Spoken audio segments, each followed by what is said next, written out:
Mwiriwe neza canke mwakeye mwaramutse bivanye naho muherereye, mwebwe abakunzi ba Resido Division Official, mwebwe mudasiba kudukurikirana maze tugashika ku iterambere dushaka, turi kumwe twese turi ku rugendo rumwe rwo gutera imbere. Mwa kino kiganiro c'uno munsi tugiye kurabira hamwe ibintu vyofasha ugwaruka gutera imbere vuba. Mwa kino gihe ugwaruka turafise ibibazo vyinshi, kuko ubuzi bwinshi busa nkaho bwahagaze, ariko bikadusaba yuko dushobora gucreya ubuzi bw'iwacu, kandi imitahe yoyo n'ubundi iguma ari ikibazo.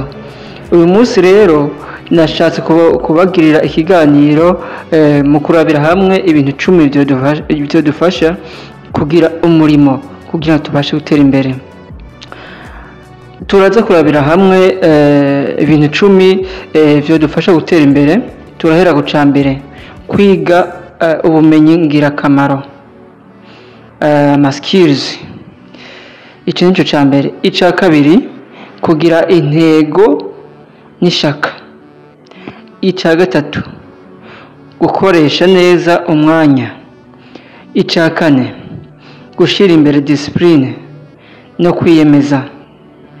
Ica gatanu, kuronka mentor, umuntu akugira inama. Ica gatandatu, kugira umwete no kudatinya akazi. Icindwi, kumenya gukoresha neza internet cyangwa gukoresha neza ikoranabuhanga. Icumunani, gushaka amakuru n'ubumenyi bushasha, kuko buri gihe cyose tuba dufite icyo tubuze, buri munsi uba ufise icyo utwigisha. Icenda, kwizigira no gucunga amafaranga yawe neza. Ayo waciye ntabwo ushaka kuyagiko wishakiye, ahubwo ukwiye kuyazigama akakuviramo igishoro canke umutahe. Icumi arico canyuma mu byo tudakuraba mu kino kiganiro, kubaka imico myiza, kugira networking, kumenya kubana neza n'abandi bantu bagufitiye akamaro. Ivyo nivyo tuza kurabira hamwe muri kino kiganiro kiramvuye. Gusa ntiwibagire kugira subscribe, share,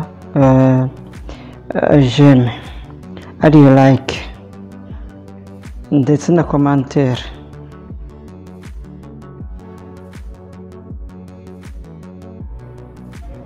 Ica mbere rero, kugira intumbero.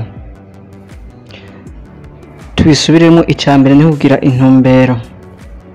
Erega nta na hamwe dushobora gushika tudafise iyo tuja. Ica mbere niko tugomba kumenya iyo tuja, niho tumenya intumbero yacu. Tangura wibaze uti ndashaka kuba nde? Ese mu myaka 5 canke 10 nzoba ngeze he? Nzoba ndinde? Iyo ufise intumbero, ubuzima bwawe buraronka direction. Ubuzima bwawe bugomba kugira direction, hanyuma ukabona ico ukora kandi udahugumbwa, utaraba hirya no hino, maze akaba ico kintu kimwe urabako kugira ngo ushobore gutera imbere gushika ku ntumbero yawe wifuza gushikako.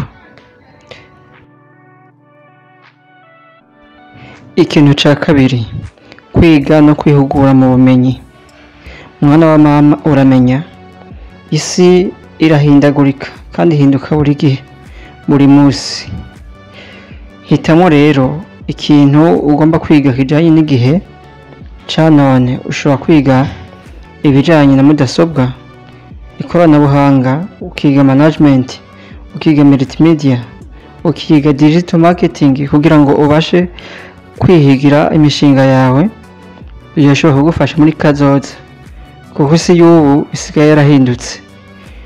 Nagomba rero tuze dufata umwanya nk'uguharuka guno munsi, tugire akanya ko kwiga buri munsi. Haba hari ibintu vyinshi bishasha byo kwiga kandi bituma umuntu atera imbere mu buryo ubuca nk'uburiya. Ntabwo biba vyoroshe, ariko birashoboka. Ariko kwiga byo bisigaye vyoroshe, ufise telefone, ufise buri kintu cyose, ushobora kwiga ugatera imbere ugashika kuco ushaka.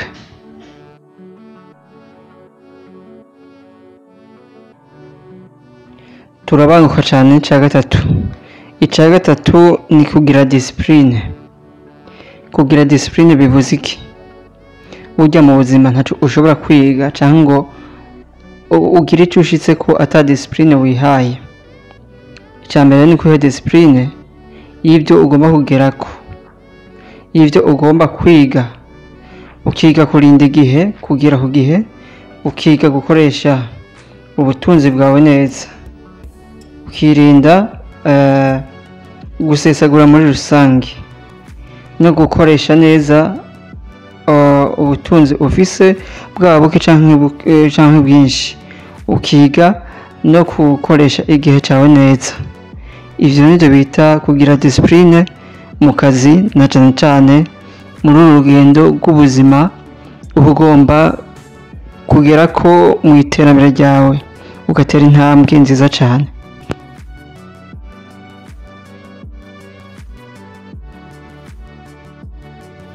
Icya kane, kwizera, kwizigira cyangwa kwizera, ukizerera mu bikorwa. Ntutangure gukorera amafaranga ngo uyasesagure, ahubwo ushobora kwizera yuko ayo uvanye muri ibyo bikorwa ushobora no kuyashora mu bindi bikorwa, maze byose bikabyara inyungu. Izo nyungu zose uko zije ari nyinshi, maze zikabyara uwundi mushinga muniniya cyane. Kandi wizere kabisa, ubone ko byose bishoboka. Kora, gerageza, byose birashoboka.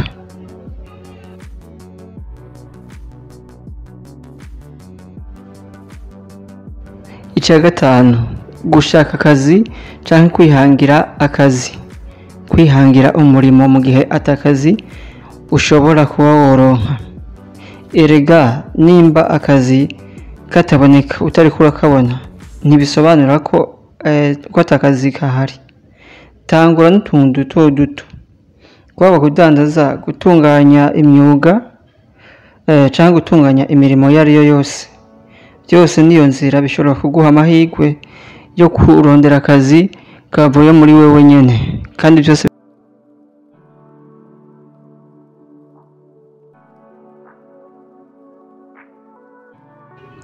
Icya gatandatu nico bita networking, kugira imibanire myiza, kugira ubugenzi n'abantu ubona yuko bafise ico bashobora kugufasha, ko bashobora kugufasha gushika kuri kazoza kawe. Wibuke kuri ino si ntabwo ari bose bagomba kuba abagenzi. Hari abagenzi ushobora kugira muri rusange, n'abandi b'ingenzi ushobora kubagira ku buryo bagufasha gushika ku ihangiro ryawe, bagufasha gutegura kazoza kawe. Bikore.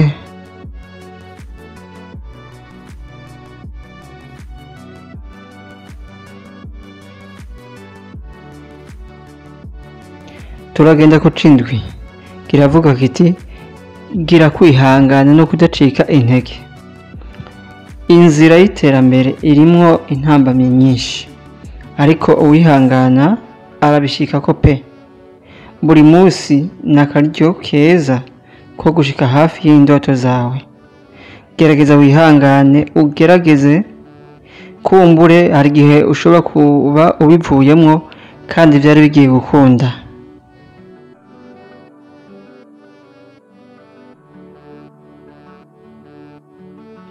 Icumunani, ikoranabuhanga. Woba ucuruza, woba wandika canke wigisha, umurimo wose wokora, koresha ikoranabuhanga kuko naryo ni nkingi y'iterambere mu buzima bwacu, ubuzima bw'uno munsi bwa kino gihe tugezemo. Menye neza gukoresha ikoranabuhanga canke ukoresha smartphone yawe ikagufasha kwiga no mu bucuruzi. Ukoresheje ikoranabuhanga ushobora gucuruza produit zawe ukoresheje internet, ari ikoranabuhanga, cyangwa ugacuruza service ukoresheje ikoranabuhanga. Rero mu kino gihe niyo mahirwe meza ku bantu bashobora gukoresha ikoranabuhanga. Hari abantu benshi babitanguye kuva kare gukoresha ikoranabuhanga, banabitanguye bigoye, ariko bageze ku bintu bikomeye. Uyu munsi barasoma miliyoni kandi bagifise imyaka 20, 25, 30. uyu munsi mugenzi wowe uracahembeye iki? Turacahembeye iki? Reka dufate umwanzuro dukoresha ikoranabuhanga, dukoresha internet idufashe gushika ku vyo tutarashikako.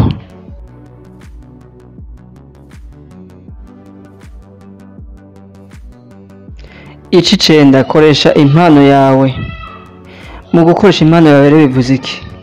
Hari ibintu byinshi uzi kandi unakunda, unabikora nko kwiryohera, kandi koko ibyo bintu vyonakubera inzira nziza yo kuba umuntu yifise, yishoboye, umutunzi canke umukire. Nimba ushoboye kuririmba, ukaba ushoboye gushona, ariko arivyo bita kudoda, ukaba ushoboye gutunganya amafoto, kugira videography, ntibigatume rero bikugumamwo ngo ni passion yawe gusa, ahubwo bikoreshe neza mu kubibyaza umusaruro, mu kubibyaza amafaranga, bikubere umwuga w'akadasohoka, bikubere umugenzi.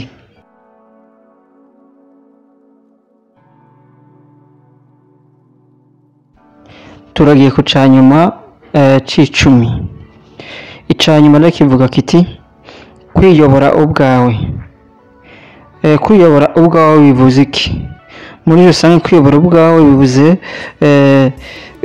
kuba independent mu kazi kawe, mu byo ukora byose ukigenga. Rero muri rusange ntugatume isi igufatira ingingo, igomba kuguha ibyo ushaka, kuguha ibyo ishaka aho wowe udashaka. Ahubwo menya icyo ushaka, umenye ibyo wemera n'ibyo utemera mu byo ukora byose. Niyo nzira nziza iri gutera imbere.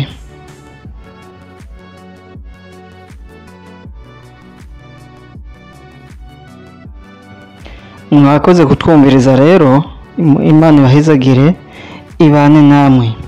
Nimwandika aha munsi muri commentaire ikindi kintu dushobora kubashikiriza ubutaha. Turabakunda cyane, ntimwibagire kugira subscribe, kugira share, kugira comment, like kuri Resido Division Official.